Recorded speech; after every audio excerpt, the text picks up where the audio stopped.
Hey guys, welcome back to another tutorial video. So in today's video I'll show you how to pin posts to the top of your Instagram profile. So first open Instagram and then go to your profile. Then find a post or a reel that you want to pin.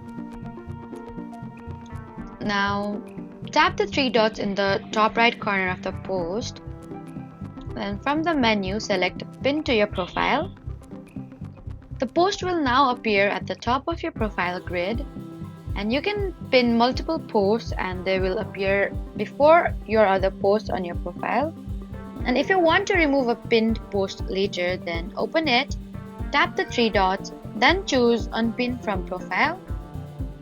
So that was how to pin posts on your Instagram profile grid. Please do not forget to like, comment and subscribe for more helpful tutorials. Thank you for watching.